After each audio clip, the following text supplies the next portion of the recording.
Di era modern ini, banyak yang mengira penjajahan sudah lama usai, dikubur bersama sejarah kolonialisme masa lalu. Namun, sebuah pertanyaan besar mulai menggema di tengah keresahan publik. Apakah kita sedang dijajah kembali, bukan oleh senjata dan perang, tapi oleh sistem ekonomi global yang tak kasat mata? Penjajahan gaya baru atau neokolonialisme ekonomi bukan tentang pendudukan fisik, melainkan tentang ketergantungan yang dibangun secara sistematis melalui skema perdagangan, utang luar negeri, investasi asing yang timpang, dan dominasi perusahaan multinasional. Negara berkembang seperti Indonesia seringkali berada di posisi lemah dalam struktur ekonomi global yang timpang. Kita menjual bahan mentah murah, lalu membeli kembali produk jadi dengan harga tinggi. Kita membuka lebar keran impor, tapi industri dalam negeri justru mati perlahan. Bukan hanya itu, banyak proyek infrastruktur besar yang dibiayai oleh utang luar negeri dengan bunga tinggi dan syarat tersembunyi.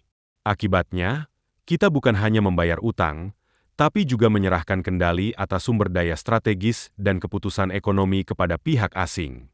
Jika dulu tanah dan kekayaan alam dirampas secara paksa, kini semua itu bisa dibeli secara legal oleh perusahaan raksasa internasional yang dibekini kekuatan politik global. Contoh paling nyata terlihat dalam ketergantungan terhadap produk luar negeri, dari pangan, energi, hingga teknologi.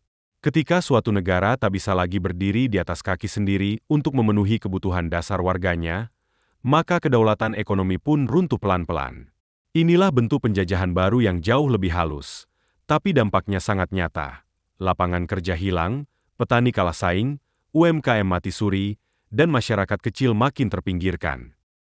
Namun, tak semua menyadari ancaman ini.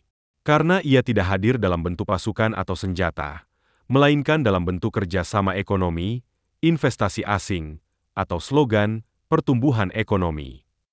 Padahal, jika diselami lebih dalam, banyak dari kebijakan tersebut justru membuat bangsa ini makin terjerat dalam skema yang menguntungkan pihak luar, bukan rakyat sendiri.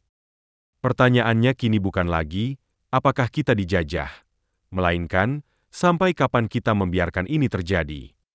Penjajahan ekonomi gaya baru harus disadari dan dilawan, bukan dengan isolasi, tapi dengan keberanian membangun kemandirian nasional, di bidang pangan, energi, industri, hingga teknologi. Karena tanpa kedaulatan ekonomi, kemerdekaan hanyalah formalitas.